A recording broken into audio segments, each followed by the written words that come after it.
Hello everyone. तो आज finally हम अपना नेक्स्ट पार्ट स्टार्ट करने वाले हैं सोशल इश्यूज। तो सबसे पहले जो मेरे चैनल पर न्यू है उनको मैं बताना चाहती हूँ कि इस सीरीज में हम विजन आईएएस की नवंबर मंथ की मैगजीन को कवर कर रहे हैं। ऑलमोस्ट हमारी कंप्लीट हो चुकी है मैगजीन, सिर्फ social issues, culture and science का पार्ट लेफ्ट है। बाकी polity, governance, international relations, economy, environment सब खत्म हो चुका है। ठीक है। तो इस सीरीज का पर्पस क्या है बेसिकली कि जैसे आप कोई टॉपिक प्रिपेयर करो करंट अफेयर्स का, आप वीडियो देखोगे, उसके बाद जस्ट एक बार आप रीड करोगे उस टॉपिक को, आपको समझ आ जाएगा एग्जैक्टली टॉपिक में क्या है। आप साथ साथ इंपॉर्टेंट लाइंस लिख सकते हो या फिर डायग्राम की फॉर्म में एक टॉपिक को एक पेज के अंदर बनाकर लिख सकते हो। नेक्स्ट मैगजीन्स में जो फर्दर उसमें चेंजेस होते हैं वो आप उसी पेज में कर सकते हो। ठीक है। तो ये बेसिकली हमारा पर्पस है इस सीरीज को करने का। ठीक है। तो फाइनली आज हम अपना टॉपिक स्टार्ट करते हैं। First topic is decolonizing the Indian mind. तो न्यूज में क्यों है? Prime minister urges 10-year national plan to shed colonial mindset rooted in British MP Thomas Babington Macaulay's legacy and his major campaign of to uproot India from its cultural foundations। Prime minister ने 10 साल का national pledge लिया है कि हम colonial mindset को छोड़ेंगे। ठीक है, जो ब्रिटिश रूल के टाइम पर डेवलप हुआ था। ये माइंडसेट स्पेशली जो है वो थॉमस बेबिंगटन मैकॉले की पॉलिसीज से जुड़ा हुआ है, जिन्होंने इंडियन एजुकेशन और एडमिनिस्ट्रेशन को वेस्टर्न मॉडल पर शिफ्ट कर दिया। ठीक है, मतलब डिस्कशन चल रहा है कि इंडिया को अपनी कल्चरल फाउंडेशंस को फिर से स्ट्रॉन्ग बनाना चाहिए। ठीक है, अब देखते हैं मैकॉले's contribution to Indian administration। First is education policy। As president of the Committee of Public Instruction, Macaulay broke the deadlock between Orientalists favoring Indian language and Anglicists favoring English education। तो Macaulay committee of public instruction के president थे। उस time पे debate चल रही थी। Orientalist जो वो होते हैं जो इंडियन लैंग्वेजेस को सपोर्ट करते थे, और एंग्लिसिस्ट जो इंग्लिश एजुकेशन को प्रमोट करते थे। तो मैकॉले ने क्या किया था? एंग्लिसिस्ट को सपोर्ट किया था। ठीक है। His minute on education 1835 established English as the medium of instruction and prioritized Western literature and science over traditional Indian learning। तो मिनट ऑन एजुकेशन 1835 में इंग्लिश को मीडियम ऑफ इंस्ट्रक्शन बनाया गया, वेस्टर्न लिटरेचर एंड साइंस को priority दी गई, traditional Indian learning को side कर दिया गया। ठीक है, उनका फेमस स्टेटमेंट था कि Indian in blood and colour but English in taste, in opinions, in morals and in intellect. ठीक है, ये उसके फेमस स्टेटमेंट था। मतलब एक ऐसी क्लास को क्रिएट करना जो इंडियन तो हो लेकिन सोच और वैल्यूज कौन सी हो? इंग्लिश वाली हो। Downward filtration theory focused on establishing elite English institutions rather than promoting mass elementary education, expecting knowledge to filter down from the educated elite। तो डाउनवर्ड फिल्ट्रेशन थ्योरी क्या थी? पहले एलाइट क्लास को English education दो, फिर उनसे knowledge gradually नीचे society तक पहुंच जाएगी। तो इसका मतलब ये नहीं था, मतलब ये मास एजुकेशन पे फोकस नहीं था। ठीक है। Legal reforms appointed first law member of the governor generals council 1834-1838 under the charter act of 1833, remove privileges of British settlers who could appeal to Calcutta Supreme Court। As chairman of the first law commission 1835 codified Indian criminal law leading to civil procedure code, Indian penal code and criminal procedure code।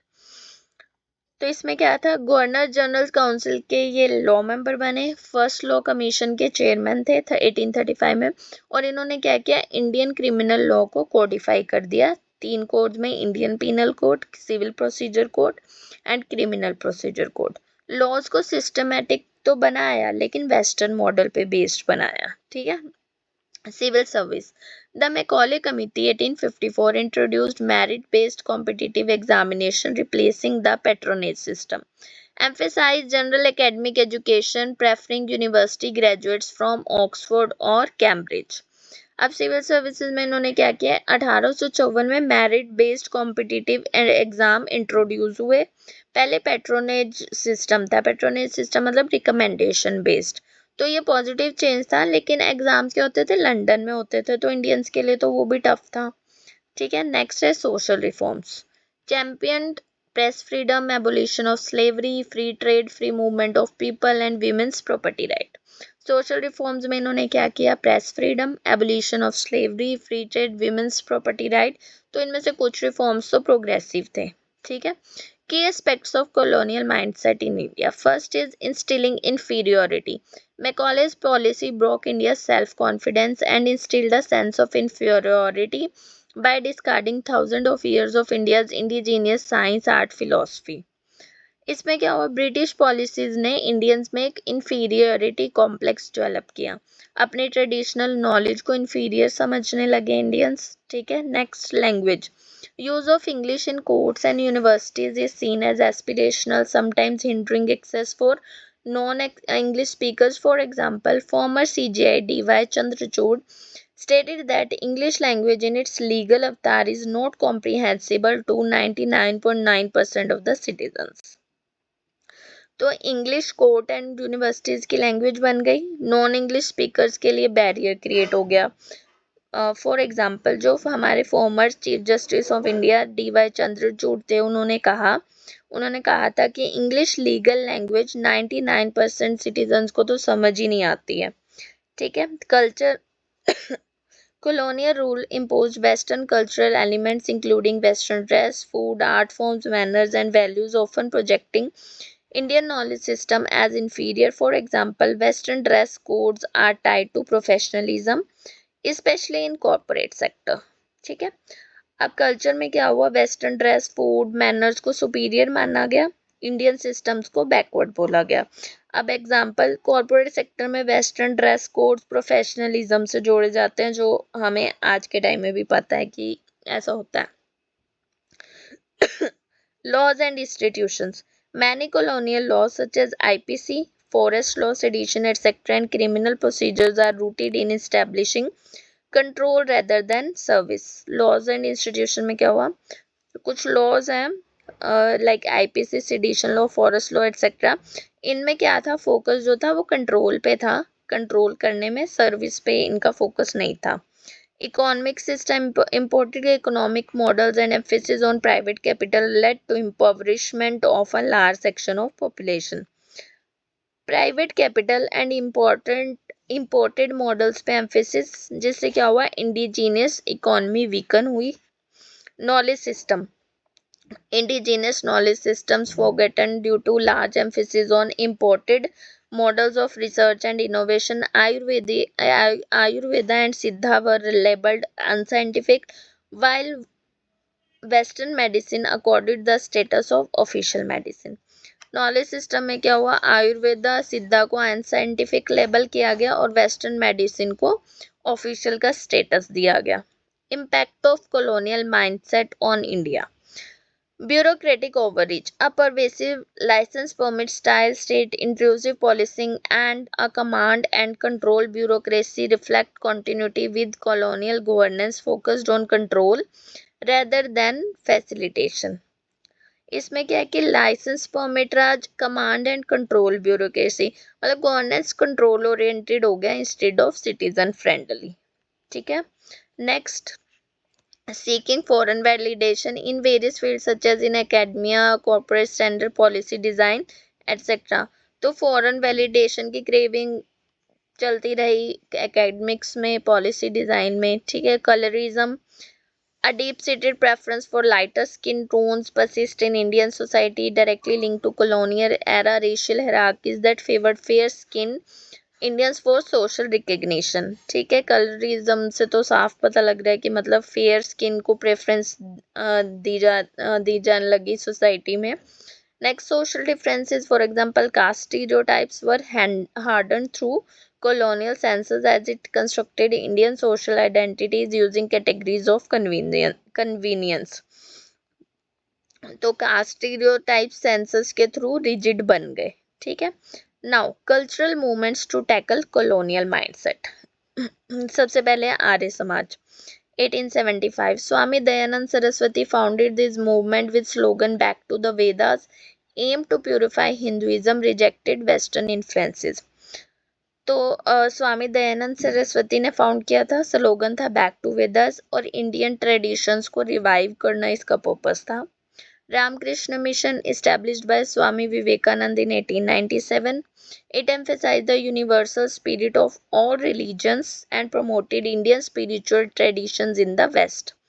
तो स्वामी विवेकानंद ने establish किया था और universal spirituality को promote किया, यही इसका purpose था। स्वदेशी movement 1905 to 1908, it focused rejecting western goods and cultural consumption, encouraged indigenous textiles, music, art, theatre, etc. Mahatma Gandhi visualized Swadeshi as an important tool for India's economic development. तो इसमें क्या हुआ, western goods को boycott किया गया, indigenous goods को promote किया गया और गांधी जी ने इसे इकोनॉमिक डेवलपमेंट का टूल माना। ठीक है। Bengal school of art spearheaded by Abhinandan Tagore, it focused on rejecting Western academic realism, reviving traditional Indian artistic styles, and sought inspiration from Mughal Pahari art. तो इसमें क्या है, अवनींद्रनाथ टैगोर ने इसको वो किया था, फाउंड किया था। वेस्टर्न रियलिज्म को रिजेक्ट किया गया और मुगल एंड पहाड़ी स्टाइल्स को रिवाइव किया गया। Nationalist historiography. Nationalist historians are scholars who influenced by nationalism write history with a focus on national pride, including M.G. Ranade, Radha Kumud Mukherjee and R.C. Majumdar etc. Historians ने Indian pride के perspective से history लिखी। ठीक है। Next, initiatives taken to remove colonial vestiges. First is repealing laws. Government has repealed more than 1,500 old and obsolete colonial era laws by and replaced IPC, CRPC, Evidence Act with भारतीय न्याय संहिता, भारतीय नागरिक सुरक्षा संहिता and भारतीय साक्ष्य अधिनियम।